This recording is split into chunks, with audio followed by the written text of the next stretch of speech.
Hey everybody, so glad you're back, and I am so glad to have the author of Regenerate here back with us, Robert Cook, everyone. How are you doing, Robert? I'm doing pretty good, man. Just enjoying the nice weather. Isn't it a lot different than when we just like talked not even a couple months ago when it was -40 and there was you were hunkered down into your house and couldn't do anything? Yeah, now like yesterday it was like 67 degrees and sunny all day, like no clouds in the sky kind of day. It was awesome. Yeah, it just makes you feel so much better about life, and makes you just I feel like I want to accomplish more stuff. Like I'm out there, I feel like the sun's giving me some energy. Yeah, and I don't need to go to bed at 7 o'clock at night because it's dark and cold out.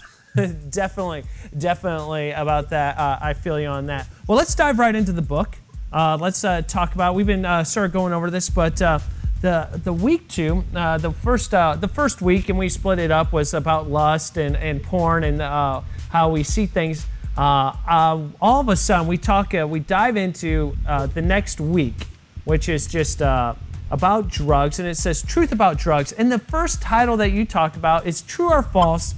Doing drugs is fun.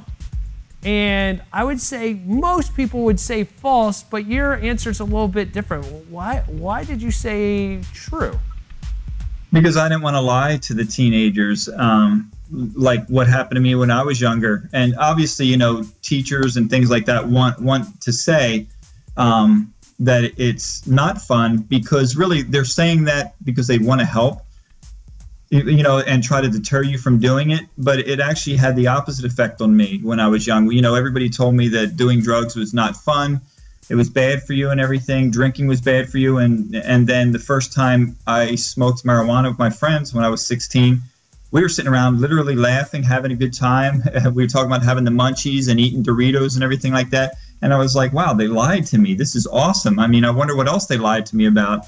And then, you know, I had alcohol and stuff like that. And I was like, I don't want to make that same mistake with the kids that I'm working with today, because I look back and I'm like, if they would have told me the truth, that it's fun in the beginning, or it seems fun, but where it leads me to and how it destroys my life and it's bad for my health and, you know, just takes away everything that I want to be in life, that would have deterred me, not telling me that it's not fun, you know, and I just can't do that to people. I found that being very true in the point of, you said that the first high is really fun, but then you have to get higher to make that feeling again. Is that something that you've experienced, where you felt you had to go farther and farther to make sure that you felt it? Yeah, I personally have never done any other drug other than marijuana, but I did notice that the very first time I smoked a marijuana cigarette, I was like immediately lightheaded and what you would consider stoned.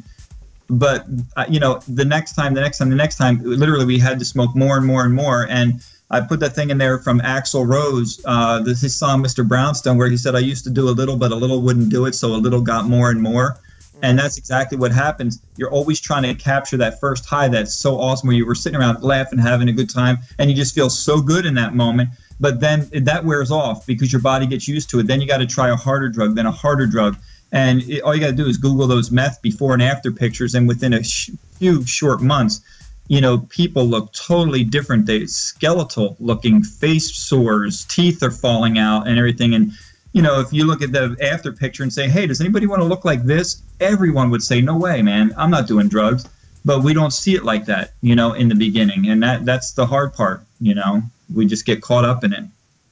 Definitely because I feel like so many of the times, like what you just said, is all of a sudden they feel they were lied to. And then that pushes them even farther into, well, if they lied about this, then they've lied about other stuff in my life. And why would I trust them again? But I also like how you said it is, even though they said it like that, their intentions were pure. They wanted to help you out, but they worded it wrong, they said it wrong, and they misled you, about the communication. Right, and it's more out of fear. They're afraid to say, yeah, it's fun, because they think that you're going to run out and do it. Well, you know, playing Frogger on a freeway might be fun to some people, but I'm not going to do it. You know what I mean? If you tell me the dangers, you know. So we just need to be honest with teens. You know, they know when we're not being honest with them. And, you know, if you tell it like it is, they can respect you for that. And you know what? Somebody might go out and screw up and smoke marijuana or something because I said, oh, yeah, it's fun. But you know what? They're going to realize, hey, if I do this and continue to do this, I'm going to, if he told me the truth about it being fun, then when he says it's going to destroy my life, he's telling me the truth about that too. You know what I mean? And that's what I want them to walk away with. Yeah, really good stuff. And one of my favorite parts of the book is all these like little things, like remember these little things. I love it. Remember this: if you never start, you'll never have to try to quit. And I love that. Like some people say, if you never start, you'll never have to quit. But I love the fact that you said try to quit, because once you get hooked on it, it's not easy to get off. It is not. It's you see people just smoking cigarettes, and that's a law-abiding drug, you know, and people struggle with getting off of that. Think about all the drugs that people are on right now that are struggling to get off of those.